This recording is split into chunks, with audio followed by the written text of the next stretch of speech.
Hi YouTube, I'm down at the beauty spot that I introduced to you a few days ago. I'll just show you it again because it's nice again today. It's cloudy earlier but the sun's coming through and the light's doing the correct thing as it's supposed to in places like this. There's that little pony reenacting a scene from Lady Chatterley's Lover apparently. A backdrop, not a main scene. And there's some light dappling through the trees. That's kind of a rehearsal for another film, or maybe a scene from Wagner's The Ring or something, I don't know. But I'm only kind of tangentially thinking about beauty. But and it might be very idiosyncratic, this one, but I'll share it with you anyway.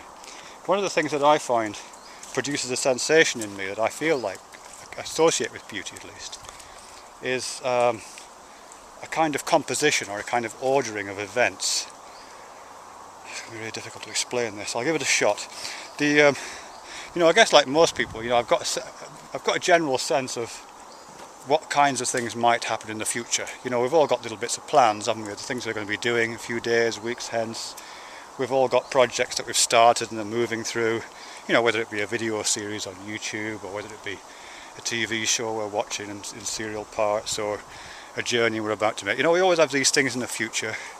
And we can kind of predict in some cases where other people are going. Again, perhaps on YouTube we can kind of guess what video a person's making soon.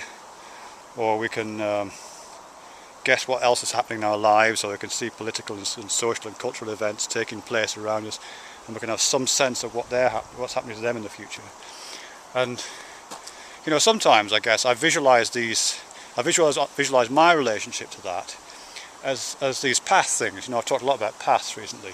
And I do kind of visualise sometimes the future as being a series of paths that I kind of choose from and meander through and switch lanes on, that kind of thing. But at other times I don't have the path metaphor. It's much more like, and this is going to sound fucking mental, I'm sorry, it's much more like a game of Tetris. Tetris, those geometrical shapes. You used to play on old 8-bit consoles. Geometrical shapes would drop down from the front of the screen, top of the screen like this, dunk, dunk, dunk, dunk, dunk. And they'd be shaped like strange domino things like this. And on its way down you could use the controls on your handset to rotate them or to move them left and right while they were dropping.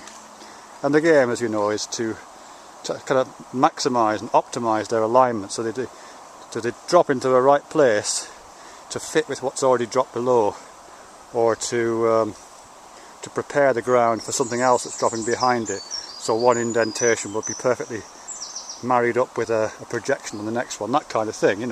It's a series of blocks. You can see the future of the game. You can see a few moves ahead, a few seconds ahead, and you have some control of that.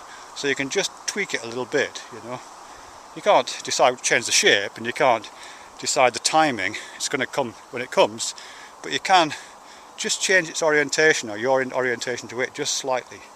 And I sometimes imagine that my movement through time as being a bit like that. Not that I'm moving through time, but the time is bringing these Tetris pieces towards me, these events, these things that my friends and people on YouTube and family are doing, these things that are happening in the wider world, these TV shows, these films that are being released. And these are all coming down, and I can kind of see them as they're coming towards me. And they're not coming down singly, they're coming down in 3s and 4s perhaps, or 8s and 9s. But they're all coming down at a steady pace towards me, and if I'm fly about it, I can sometimes just tweak one or two, or just position myself a little bit and move left and right a little bit, just so the Tetris pieces that are coming down from the future, this video coming down, this cultural event that's taking place, this movie, this TV, this piece of music, just click together, just tweak them a little bit so that they form a perfect pattern. And it gives me such a buzz when that happens right for me. I get such a sense of, it is this beauty thing. It is like a beautiful piece of music that's coming together in a chord, or a beautiful narrative that's weaving all the strands together perfectly. The thing it reminds me of, I don't know if you know I'm trying to think of the name of the author who wrote World According to Garp. Is it John Irving? Can't remember. It might not be John Irving. Anyway, World According to Garp he wrote, and A Prayer for Owen Meany. A few other bits and pieces. World According to Garp's the best example. What he's really good at in all these books, but I say in Garp particularly, what he's really good at is preparing lots of things, tiny little events woven into the fabric of the narrative, And at certain points in the story, these little things which you hadn't really noticed as you'd move through them, these things just come together into like a perfect storm of significance. You know, when you get this real whoa feeling coming over it, rolls over you, the feeling, it's great. Like in World According to Garp, there's lots of little stories going on, little tales he tells. Like he tells a tale about his car, he drives this old car, and he describes what it's like to feel the steering wheel and to drive it, and the knob is missing off the top of the gear stick, so he describes what the knurling is like, what the threads are like at the top of that empty gear stick, the bare gear stick, what those threads feel like under his thumb. He describes this, and it's really lovely the way he describes it. And elsewhere in the story, he describes how he brings his kids back from an event at night when they've been out for the day. He describes it as flying home, and the way up to his house with his kids in the back of the car, one in the back and one in the front. He comes up to his drive and he turns the engine off, so he's coasting, and just as he's about to enter the drive in the garage, he turns the lights off, so they sail into the garage in the dark. Beautiful, again, a beautiful description, perfectly woven into the narrative. Then elsewhere in the story there's this quite extended plot line where his wife is having an affair with this much younger man. In fact, he's a college kid, and she's having an affair with this college kid, and he's quite naive and he's kind of in it for the sex because he's not very sexually experienced. But that's a really beautiful story, again perfectly woven into the fabric of the story and their relationship, and it just stands in perfectly. And then there's a scene about 3/4 of the way through where the wife is breaking up with this college kid, and she wants to tell him that it's over between them. And basically he says, okay, but I'd really like a blowjob because I've never had one before. So she agrees to give him a blowjob in the front seat of their car, and that'll be the last time they see each other. And she does that. They're sitting in the garage. He's behind the driving seat. She's leaning over, sucking on his dick. Her husband's been out for the day with the kids, and they're driving back. And as they approach, they come back a bit early for some reason. But as they approach the drive and as they approach the garage, the kids say, "Oh, let's fly in, let's fly in." So he turns the engine off, so it's completely silent and coasting. And as they approach the drive and the garage, he turns the lights off. So they're flying into the garage in complete darkness, and he doesn't know, of course, that this college kid's car is parked in his garage with his wife and his kid in the front seat, giving and receiving a blowjob, and he slams into the back of the car. The impact causes his wife's jaw to bite down on this guy's dick and bite his dick through, bites his dick off completely. She gets a dislocated neck. One of the kids who's in the front seat flies to the front windscreen and is killed.